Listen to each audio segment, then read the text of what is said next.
They say when you stare into the abyss stares back. But what happens when the abyss recognizes something familiar? What happens when apex predators from different worlds look into each other's eyes and see themselves on a mining colony at the edge of human space? Captain Maya Rodriguez was about to discover that humanity's greatest strength wasn't their technology, their courage, or their determination. It was something far more ancient, something that had been hunting in human eyes for 2 million years, something that alien predators had been waiting to find among the stars. This is the story of what happened when Earth's forgotten hunters met their equals and changed the galaxy forever. The Silent Hunt Part 1. First Contact Protocol. The red dust of Titan 7 swirled around Captain Maya Rodriguez as she surveyed the damaged perimeter fence. 3 more colonists had vanished during the night shift, leaving behind only shredded equipment and strange claw marks that seemed to follow no earthly pattern. The mining colony that had once buzzed with activity now felt like a trap waiting to spring.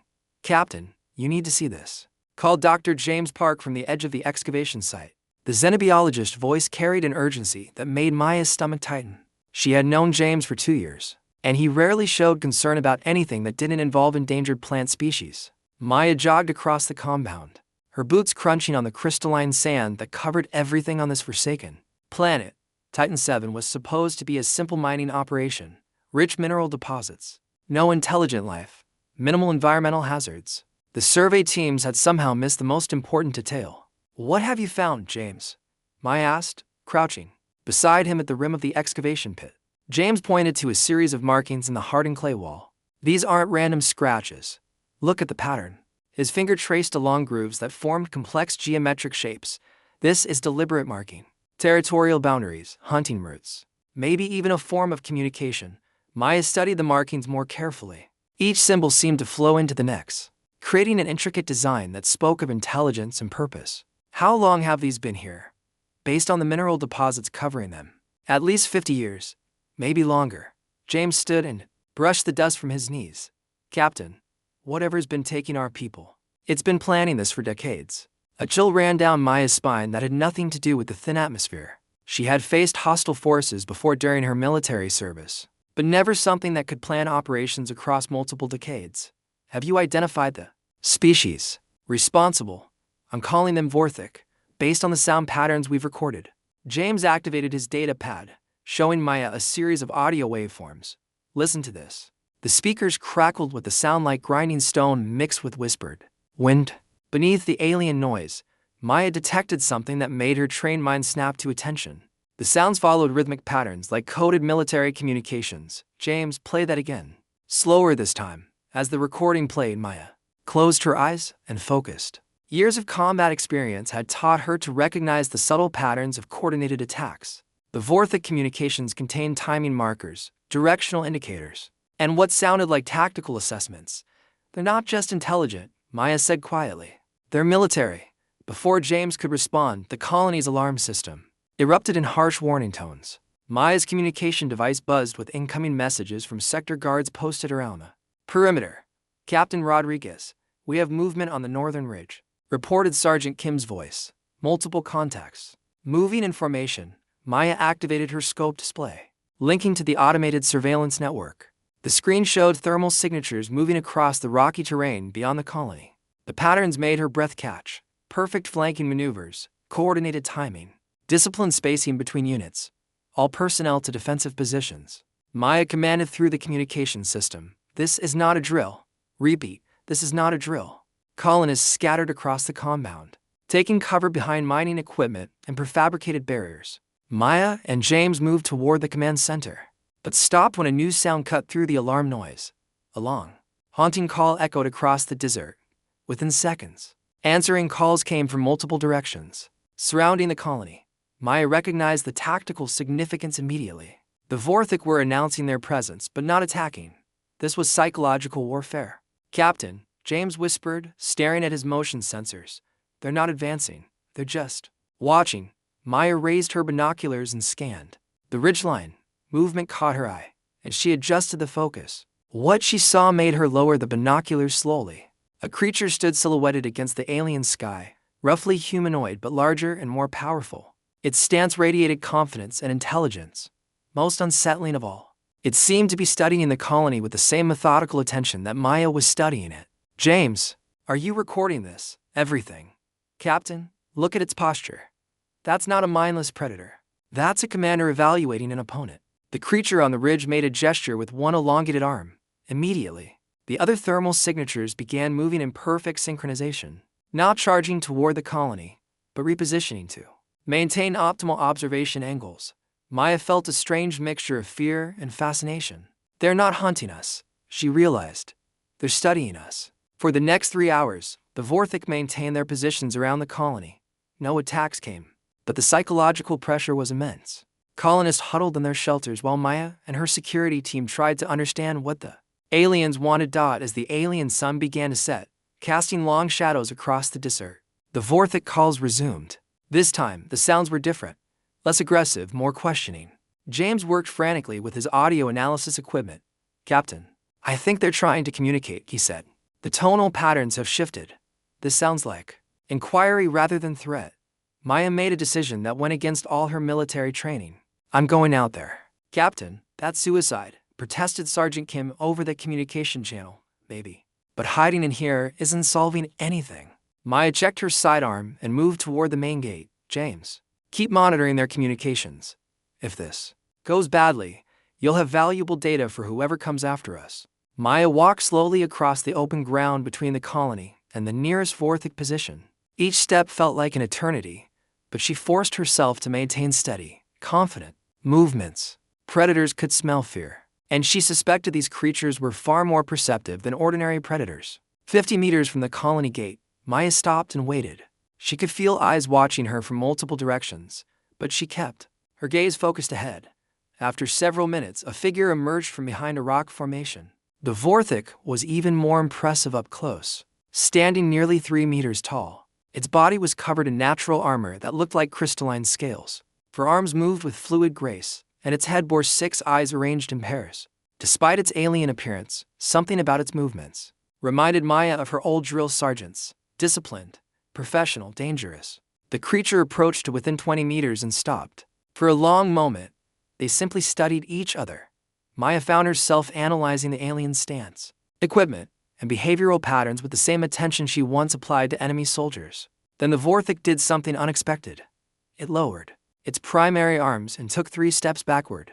Maya recognized the gesture instantly from her military experience. It was yielding tactical advantage, showing respect for an opponent. Maya responded by slowly removing her sidearm and placing it on the ground. Not surrender, but acknowledgement.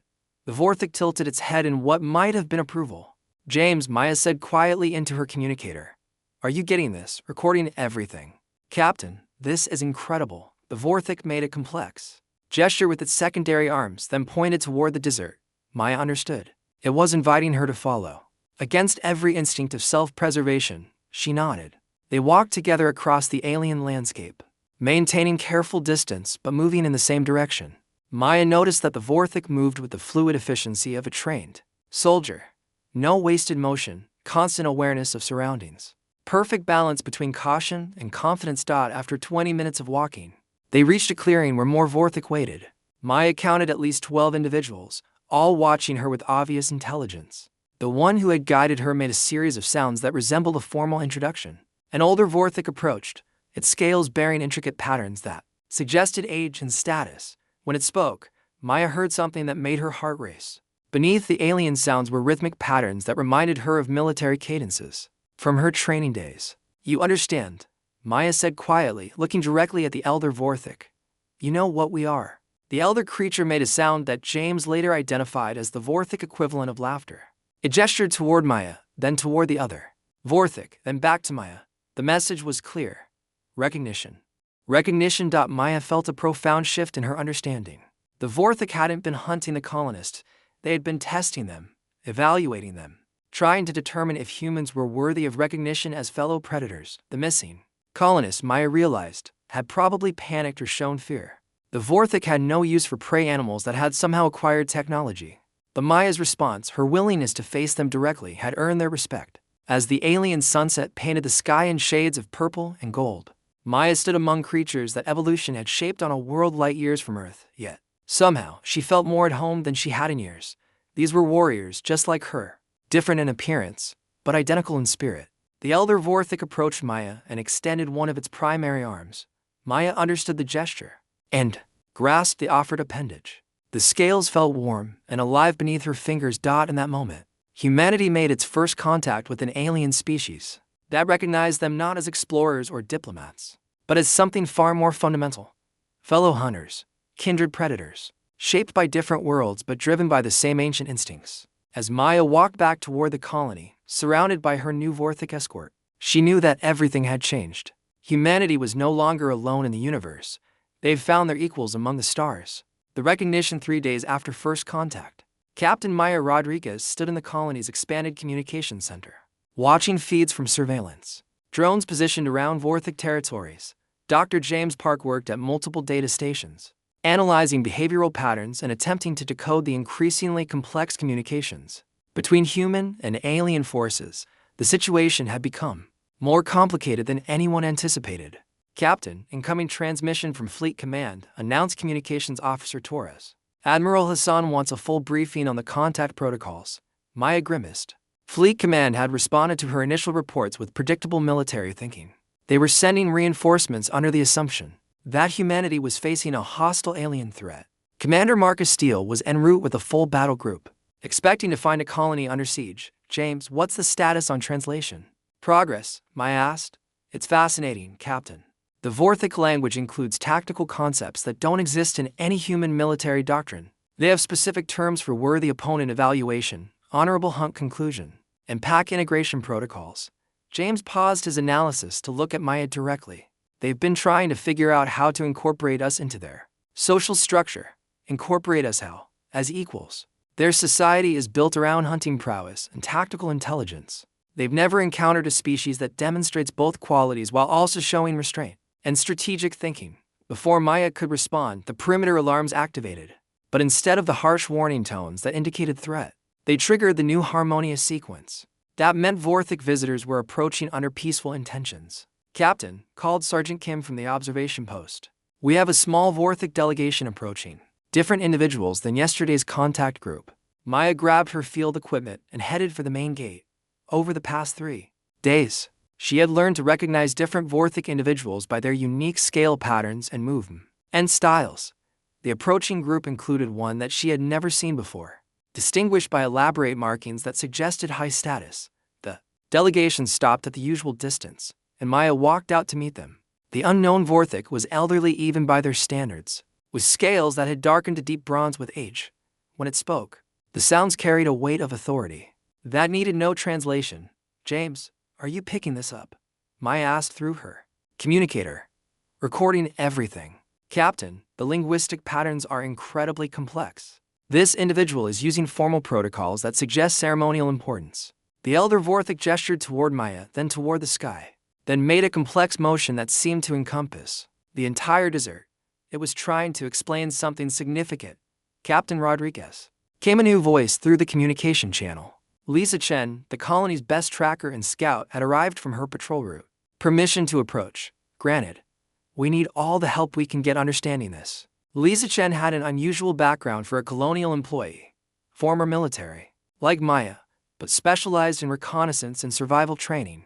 She had spent the past 3 days studying Vorthik movement patterns and had developed an almost intuitive understanding of their behavioral signals. As Lisa approached, something remarkable happened. The Vorthik delegation immediately shifted their attention to her, and their posture changed subtly. Maya recognized the signs from her own interactions. They were showing respect. Lisa, they're reacting to you the same way they react to me, Maya observed. I noticed that during my patrols. Captain, I think they recognize something specific in certain humans. Not all of us trigger the same response. The elder Vorthik made a series of sounds directed at Lisa.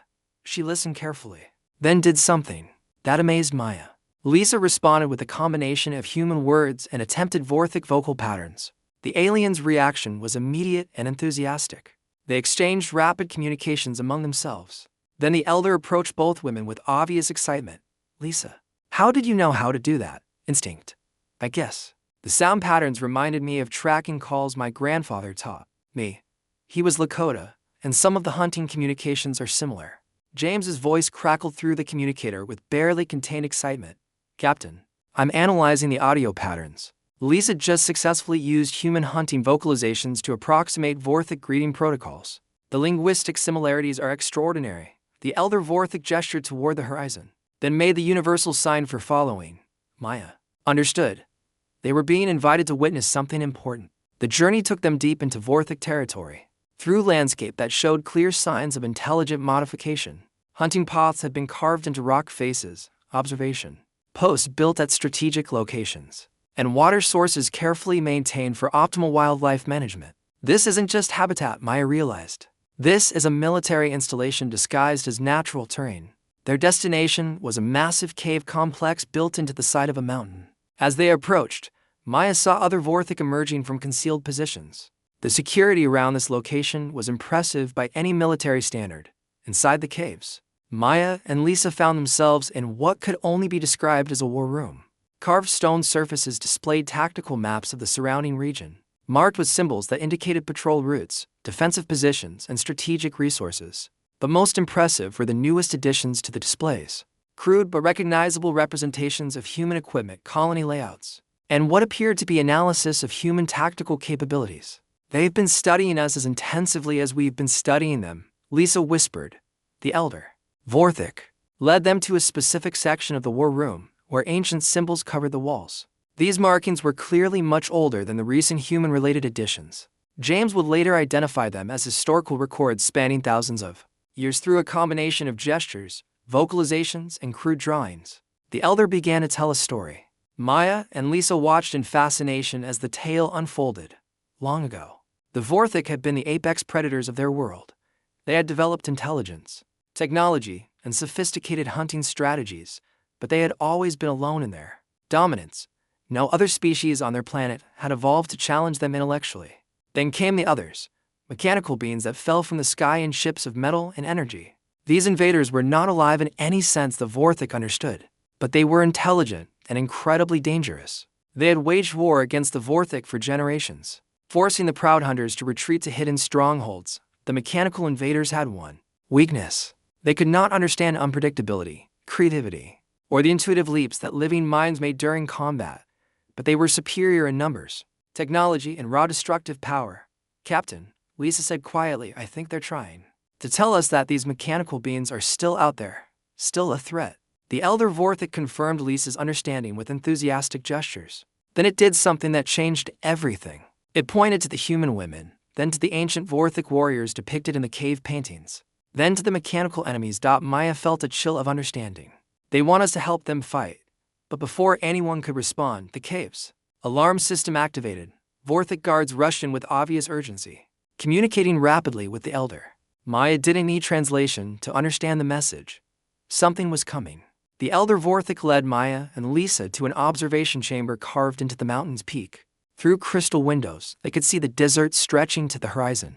In the distance, metal glints caught the alien sunlight. James, are you receiving our visual feed? Maya asked. Yes, Captain. I'm also picking up electromagnetic signatures that don't match any known human or Vorthic technology. The mechanical invaders had returned. Maya counted at least 12 distinct energy signatures moving across the desert with mechanical precision. Each one appeared to be heavily armed and armored. The Vorthic around her showed no fear, but their tactical preparations suggested a desperate situation. Captain Rodriguez. Came a new voice through the communication channel. This is Commander Steele aboard the UES Retribution. We've just entered the system and are detecting multiple unknown contacts on the planet's surface. Maya's heart sank. Commander Steele was arriving at the worst possible moment, with the battle group ready to engage anything that looked threatening. He would assume the mechanical signatures were Vorthic weapons and respond accordingly. Commander Steele, this is Captain Rodriguez. Do not engage any targets on the planet's surface. Repeat, do not engage. We have a complex first contact situation in progress. Captain, our sensors show you're in the middle of a hostile alien military installation. We're beginning immediate extraction procedures. Commander, you don't understand. The aliens aren't the threat. Something else is attacking both our species. Maya looked at the elder Vorthic, who had been listening to the communication exchange with obvious comprehension. The alien made a complex gesture that Maya interpreted as a question. Yes, Maya said. Our people are coming to help, but they don't understand the situation yet. The elder Vorthic nodded, then began issuing rapid commands to the other aliens in the chamber. Maya watched in amazement as the Vorthic military machine shifted into coordinated action. Within minutes, they had prepared defensive positions and established communication networks that would have impressed any human commander. "Lisa, you understand what's happening here?" Maya asked. "I think so, Captain. The Vorthic have been waiting for allies who could match their tactical intelligence. They've been testing humans to see if we're capable of fighting alongside them." Maya activated her communication system. "Commander Steele, I need you to listen very carefully. We're about to engage unknown hostiles alongside indigenous allies. The Vorthic are not our enemies. They're asking for our help."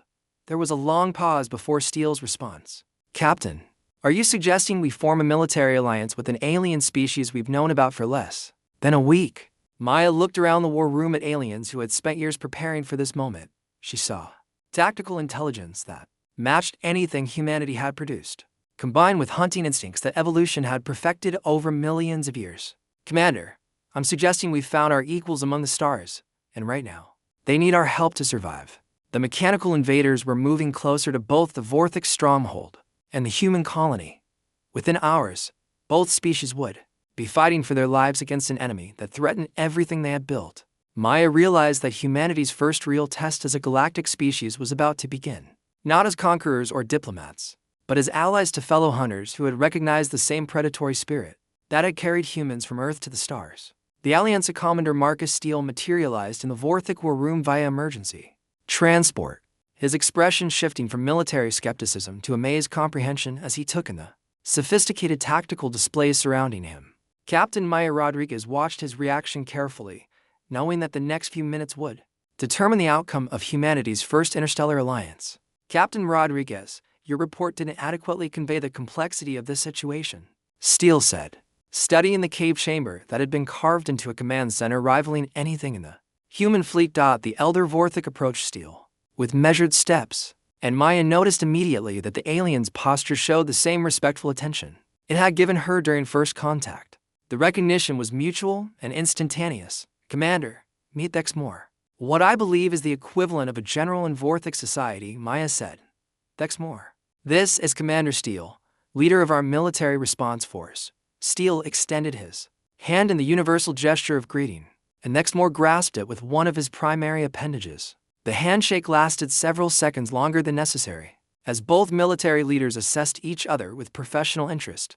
"Dr. Park, are you monitoring this interaction?" Maya asked through her communicator. "Recording everything, Captain.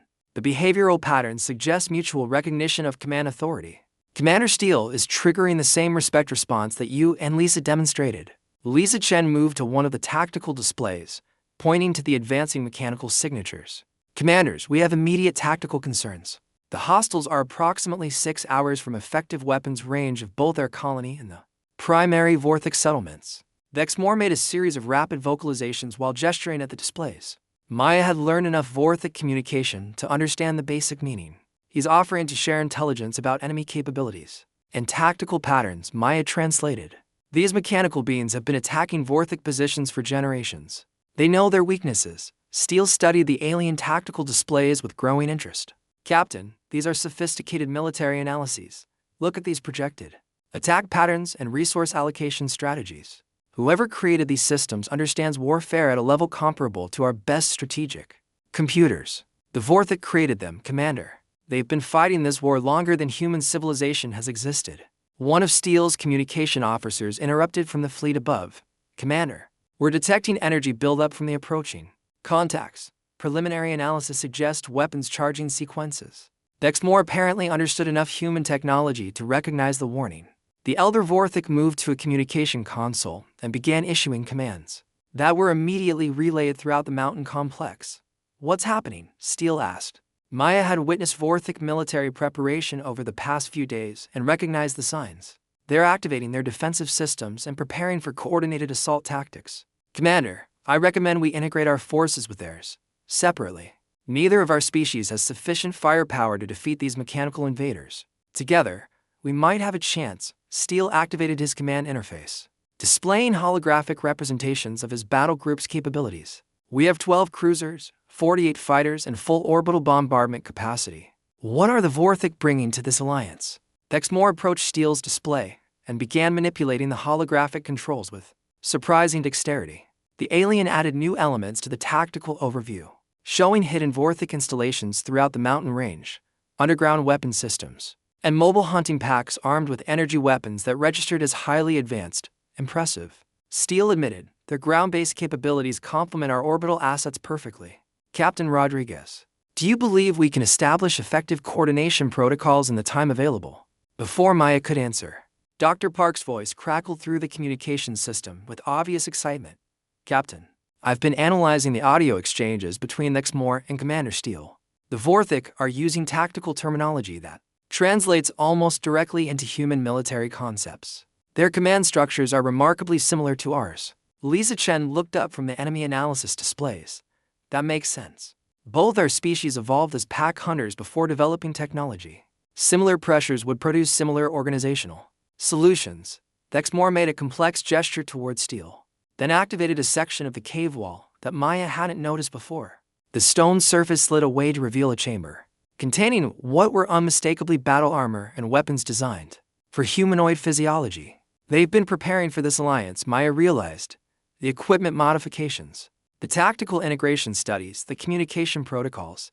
This wasn't a chance encounter. They've been planning for human involvement. Steele examined the offered equipment with professional interest. The armor was lighter than human combat gear, but appeared to offer superior protection. The weapons integrated energy discharge systems, with kinetic projectile backups, combining the best of both technological approaches. Commander Steele, came an urgent transmission from the fleet. Enemy contacts have accelerated their approach. Impact in 3 hours and 47 minutes. Steele activated his battle group communication network. All ships, prepare for coordinated surface support operations. We're implementing First Contact Alliance protocols with indigenous forces. Lexmore gestured toward Maya and Lisa, then toward Steele, then made the universal sign for following. Maya understood immediately. They want to show us the integrated command center, she said. The journey through the mountain complex revealed the true scope of Vorthic preparation. Corridors had been enlarged to accommodate human-sized personnel. Equipment interfaces had been modified for human manipulation, and communication systems had been adapted to handle both species' technological requirements. The central command chamber was breathtaking. Holographic displays showed real-time tactical information covering the entire continent, with data feeds from Vorthic scouts, orbital sensors, and underground monitoring networks. At the center of the room stood command stations clearly designed for both Vorthic and human operators. This is extraordinary, Steele said, taking his position at one of the human-configured stations. Captain Rodriguez, how long did you say first contact was established? 4 days ago, Commander. They've been preparing this facility for months, possibly years. Steele accessed the command protocols and found them intuitive despite their alien origin. They've been monitoring our communications and technological development, learning our capabilities in preparation for this moment. Lexmore approached the central display and activated a new data overlay. The tactical information now showed the approaching mechanical forces in detail. That made both humans gasp in surprise. Each enemy unit was roughly the size of a human cruiser, but configured for ground assault rather than space combat. Their armor appeared to be composed of adaptive materials that could reconfigure based on tactical requirements. Most troubling, the mechanical beings showed evidence of learning from previous encounters with Vorthic forces. Dr. Park, are you analyzing this data? Maya asked. The enemy adaptation patterns are incredible, Captain. These aren't just machines following programmed instructions. They're artificial intelligences capable of creative tactical thinking. Lisa Chen studied the enemy movement patterns and frowned. Something's wrong with their approach vectors. They're not moving to attack the Vorthic strongholds directly. They're positioning to eliminate both our colony and the Vorthic settlement simultaneously. Steele realized the implications immediately. They've detected our presence and identified humans as allied with the Vorthic. This isn't just an attack on the indigenous population anymore. It's an assault on the Alliance itself. Lexmore made urgent vocalizations while pointing at the tactical displays. Maya had learned enough Vorthic communication to understand the warning. He's saying the mechanical beings have done this before. When they detect alliance formation between different species, they prioritize elimination of all participants. They see cooperation between different life forms as the greatest threat to their expansion. Steele nodded grimly. Then we'd better make sure this alliance works. All stations, prepare for integrated tactical operations. We're about to find out if two predator species can hunt together effectively. The next 3 hours passed in intensive preparation. Human technology was integrated with Vorthic systems, creating hybrid capabilities that neither species could achieve alone. Vorthic hunters familiarized themselves with human weapons, while human soldiers learned to operate alien tracking and communication equipment. Maya found herself working directly with Exmoor, developing coordination protocols that allowed both species to maintain their tactical strengths while supporting each other's weaknesses. The process felt natural in a way that surprised her. Lisa, are you noticing the same thing I am? Maya asked during a brief tactical planning break. That working with the Vorthic feels familiar? Like we've done this before. Exactly. The coordination patterns, the communication methods, even the way we divide tactical responsibilities. It's as if our species evolved specifically to complement each other. Dr. Park's voice interrupted their conversation. Captain, I've been analyzing the behavioral patterns of successful human-Vorthic interactions. The cooperation efficiency is statistically impossible unless both species share fundamental psychological and neurological similarities. Before Maya could respond, the command center's alarm systems activated. The mechanical invaders had arrived. Through the holographic displays, they watched 12 massive mechanical units deploy across the desert in perfect formation. Each one immediately began energy discharge operations, systematically destroying anything that might provide cover for defending forces. All units commenced coordinated assault. Steel commanded through the integrated communication network.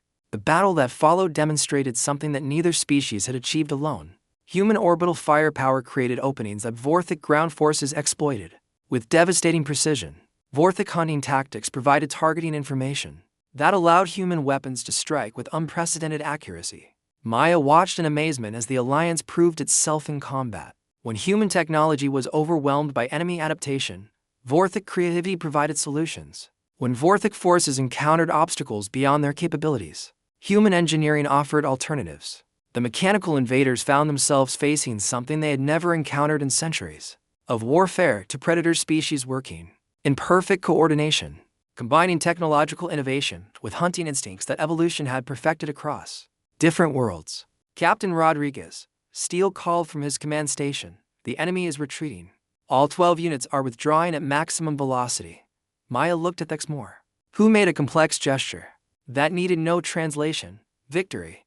But more than victory, validation. The Alliance had worked in the aftermath of the battle. As human and Vorthic forces worked together to secure the area and tend to their wounded, Maya realized that something profound had occurred. Humanity had found its place among the stars not as conquerors or explorers, but as partners to fellow hunters who understood the same fundamental truths about survival, cooperation, and the pursuit of worthy challenges. Commander Steele approached Maya and Exmoor as they reviewed the battle analysis. Captain, I've received authorization from Fleet Command to establish permanent alliance protocols with the Vorthic. This engagement has demonstrated strategic value that outweighs all previous first contact precedents. Exmoor made a sound that Dr. Park later identified as the Vorthic equivalent of satisfaction. The elder alien extended all four arms toward both humans, and Maya understood the gesture's significance. He's welcoming us into the pack, she said, officially recognizing humans as equals in the Great Hunt. As the alien sun set over the battlefield, where the species had proven they could fight as one, Maya knew that humanity had passed its greatest test. They had been recognized not just as intelligent life, but as kindred spirits in the cosmic struggle for survival and growth. The universe was vast and full of challenges that no single species could face alone.